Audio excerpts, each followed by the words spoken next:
Any reasonable person who has followed his unhinged obsession with me would readily come to the same conclusion. What you just heard was not an outburst.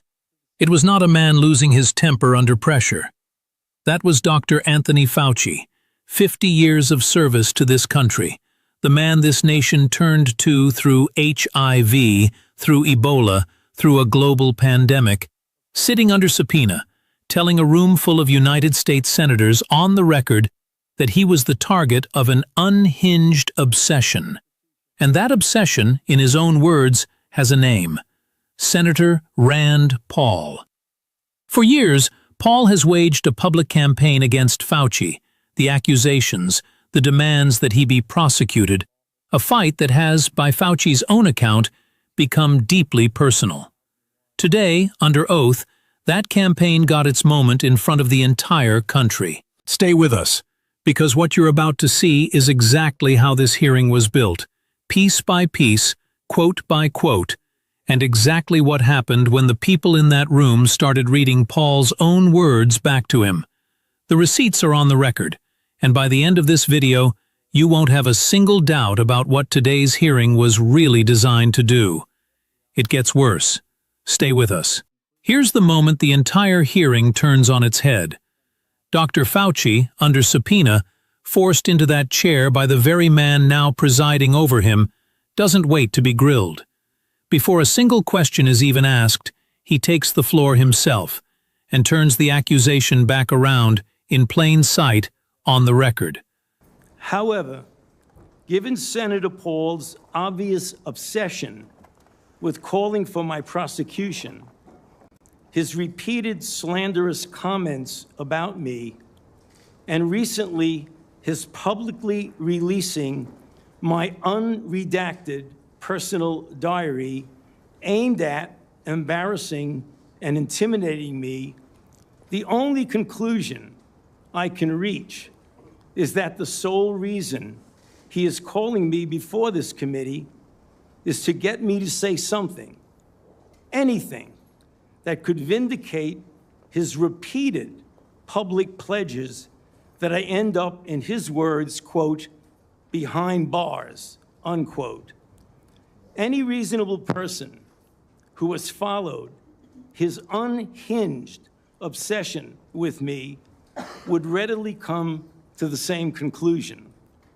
Therefore, although it pains me to do so, because of the respect I have for the legislative branch of government and my decades-long record of cooperating with Congress, under the advice of my attorneys, I will invoke my right under the Fifth Amendment of the Constitution to refrain from answering your questions. Thank you. Let's translate what just happened, because it matters. Taking the Fifth Amendment does not mean someone is guilty. It means one thing. On the advice of counsel, a witness refuses to answer because anything they say could be twisted and used against them later. That's the entire protection. Nothing more, nothing sinister. So ask yourself, why would a man with 50 years of government service need that protection now?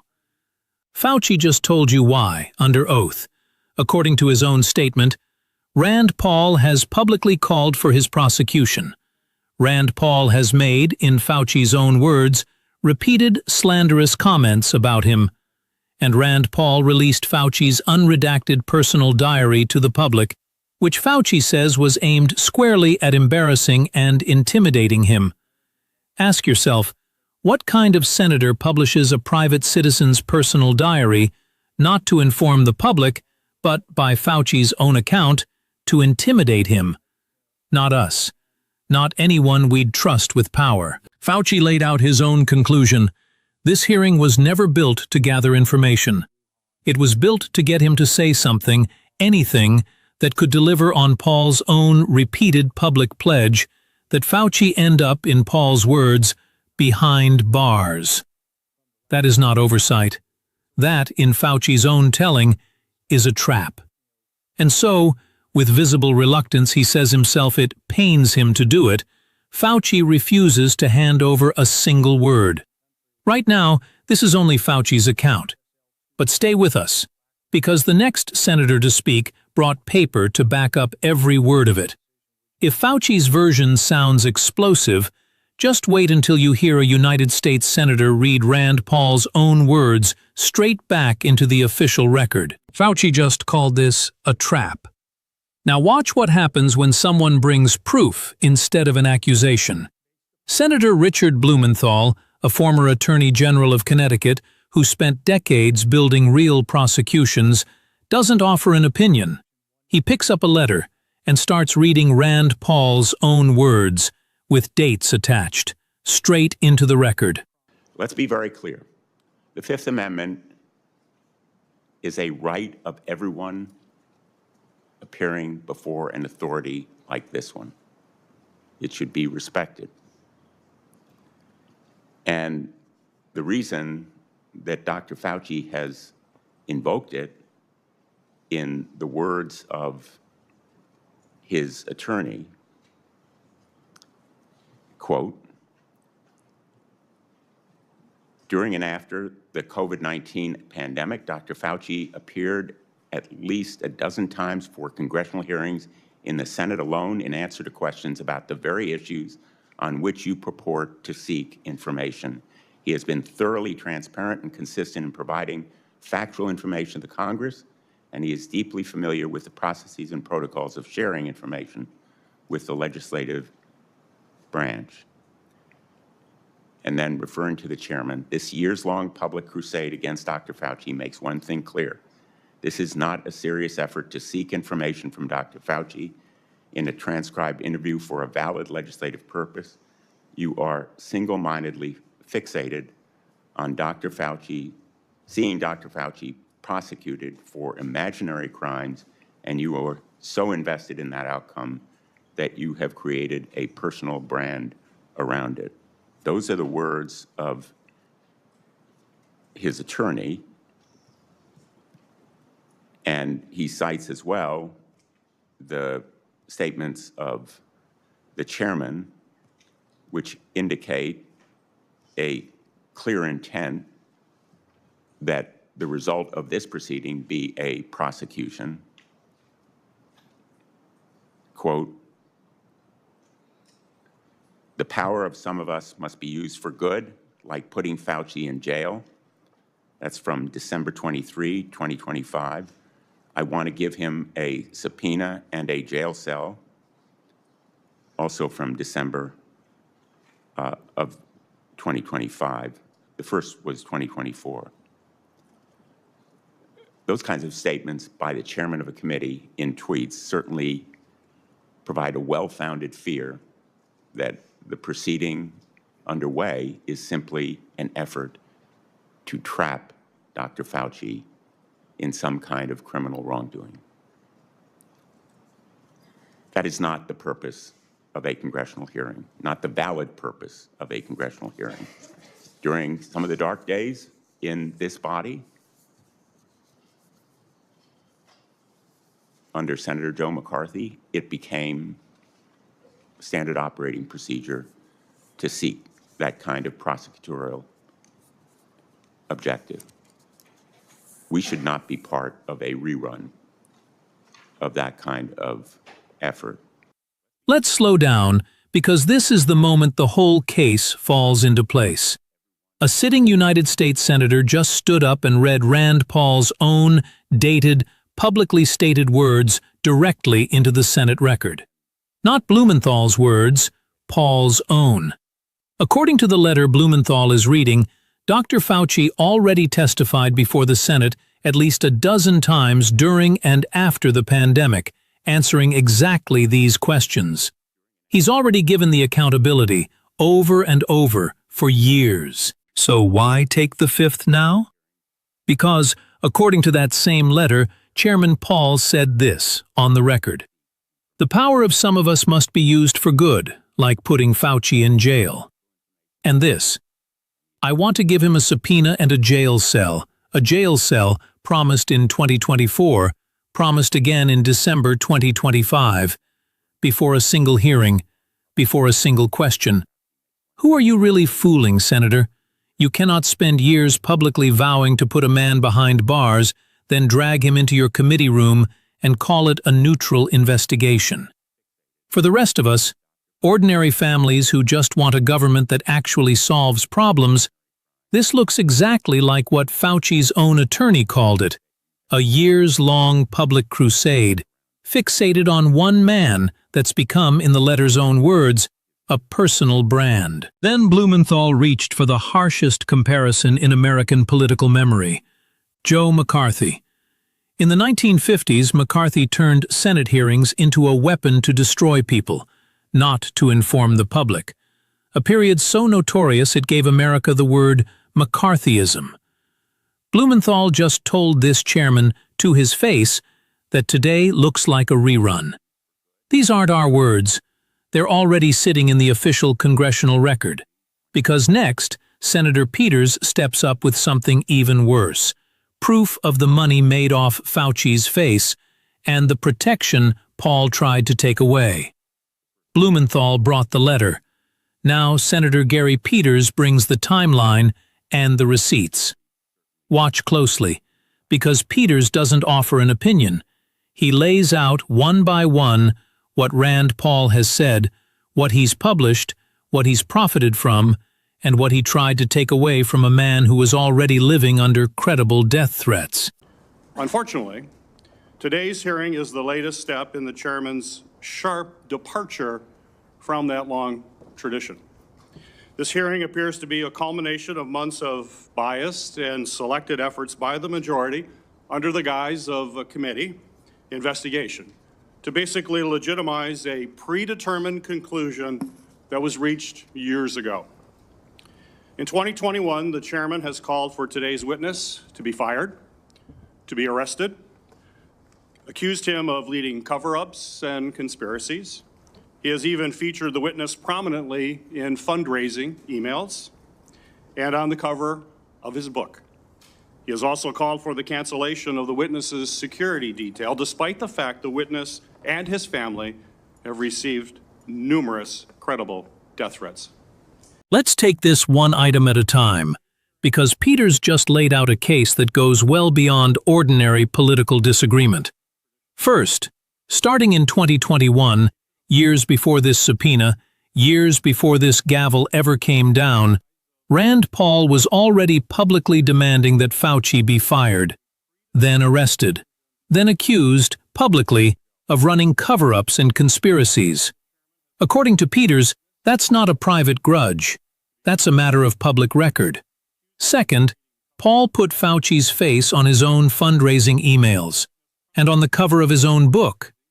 Ask yourself, how can anyone claim to be running a fair, neutral investigation into a man whose face they are simultaneously using to raise campaign cash and sell copies of their book? For the rest of us, that isn't oversight. That's a business model. But the third item is the one that should stop you cold. According to Peters, Paul also called for canceling Fauci's security detail, the protection assigned to him specifically because he and his family had received numerous credible death threats. Not vague threats, credible ones, serious enough that professionals were assigned to guard him. And Rand Paul wanted that protection taken away.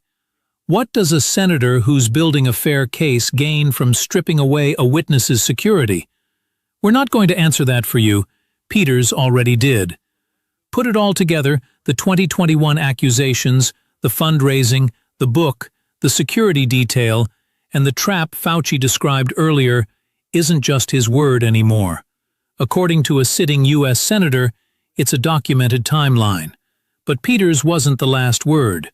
Blumenthal returns to the microphone with a single sentence that puts a name on everything you've just seen. He's already read the letter. He's already invoked Joe McCarthy. Now Senator Blumenthal returns to the microphone one final time, not to add new evidence, but to put a name on everything you've just watched. Listen closely. He's about to use a word you don't hear lightly on the floor of the United States Senate. If there are valid scientific questions about the origins of this pandemic, COVID-19, about the kinds of steps that were taken to counter it, about the need for more preparation, they should certainly be addressed, but not in a show trial, not as part of a continuing vendetta against a single individual. And unfortunately, I fear that is what we are seeing today. America deserves better. Thank you, Mr. Chairman. There it is, that word, vendetta. Let's be precise about what that means, because precision is what keeps a case honest. A vendetta isn't a policy disagreement. It isn't even ordinary political rivalry. It's a personal, sustained campaign of retaliation against one individual. And that's the word a former Attorney General of Connecticut, a man who spent decades building real prosecutions, chose to put on the official record. Notice what Blumenthal does first, before he ever says that word. He doesn't dismiss the science. He doesn't wave away legitimate questions about where this pandemic came from or how the country could prepare better next time. He says plainly, those questions should be asked. Sound familiar? That's not what a man dodging accountability sounds like. That's what a man drawing a line looks like, between real oversight and something else entirely. And the something else, in his words, is a show trial. In plain English, a proceeding where the verdict is decided before a single witness sits down. The subpoena, the gavel, the questioning, all of it just theater, dressed up to look like due process. Then three final words: America deserves better. Not the Democratic Party, not one political side. America, the rest of us, the people who lived through that pandemic, who lost people we loved, who just wanted a government that told us the truth. Blumenthal isn't speaking for a party right now. He's speaking for the country. We deserved better than a vendetta dressed up as oversight. And by the sound of what's coming next, so did Dr. Fauci. But the sharpest accusation of the entire day hasn't been spoken yet. One more senator is about to say it, directly to the chairman's face. The letter has been read. The timeline has been laid out. The word vendetta is already sitting in the official record. Now, the last clip in this case doesn't come from a stack of papers. Senator Maggie Hassan looks past the chairman entirely, speaks directly to Dr. Fauci, and says out loud the one thing every clip in this video has been building toward from the very first second. Dr. Fauci, I want to start by thanking you for more than 50 years of service to this country at the National Institutes of Health. And it is unfortunate that you have been put in the position that you are in today. And it must be enormously frustrating to know that this hearing is designed to entrap you. It must be very frustrating for your attorneys to hear the chair's mischaracterization of the legal issues and posture that impact your decisions at the witness table today. Designed to entrap you. Not possibly biased, not arguably unfair. Designed, a United States senator on the record telling a witness that the hearing he was subpoenaed to attend was built on purpose to be a trap. Go back to the cold open. The very first words you heard in this video were Fauci's own, an unhinged obsession. Now a senator is confirming it from the outside, independently, unprompted, reaching the exact same conclusion he did. That's not a coincidence. Two people, two vantage points, one verdict. Notice what Hassan does first, before any of that. She's not a bystander guessing at motives. She's a former governor of New Hampshire, someone who spent years running a state government and knows exactly how legal language works. So when she says it must be frustrating for Fauci's attorneys to hear the chair's mischaracterization of the legal issues, that's a precise, deliberate word choice, not a slip. In plain English, according to Hassan, the chairman isn't just running a personal vendetta, he's distorting the actual legal reality of the room to do it. Remember Fauci's own warning from the very start that the only goal of this hearing was to get him to say something, anything, that could help make good on Paul's own public pledge to see him behind bars. Hassan just confirmed from the outside that the trap was real. Rand Paul wanted a headline. He got one, just not the headline he was hoping for. 3 senators, 1 target, 1 word, vendetta. Here's the full verdict, laid out exactly as it happened. Let's lay out exactly what happened in that room today. Not spin, not speculation, the record. Dr. Anthony Fauci, 50 years of public service, a man this country turned to through HIV, through Ebola, through a global pandemic, was subpoenaed to sit before a committee chaired by the very senator who has repeatedly, publicly, pledged to see him behind bars. Before a single question was asked, Fauci looked that room in the eye and named it. An unhinged obsession. Then, on the advice of counsel, he took the 5th. Then came the receipts. Senator Blumenthal read Rand Paul's own words into the official record, a promise of a subpoena and a jail cell, made in 2024, repeated again in December 2025. Fauci's attorney called it what it is, a personal brand built around one man. Senator Peters added the timeline nobody could explain away. The 2021 calls to fire and arrest Fauci, his face used in fundraising emails and on a book cover, and an attempt to cancel his security detail despite credible death threats against his family. Senator Blumenthal closed with 2 words now sitting permanently in the Senate record: show trial. Vendetta. And Senator Hassan looked past the chairman and told Fauci plainly what the evidence already proved. This hearing was designed to entrap you. 3 senators, 1 target, 1 conclusion, reached independently from 3 different angles. Rand Paul wanted a prosecution. He got a verdict, just not the one he planned. America deserves better. Senator Blumenthal said it first. The record already proved it. The senators said it themselves. A vendetta, a trap, a show trial, and it's already sitting in the official record.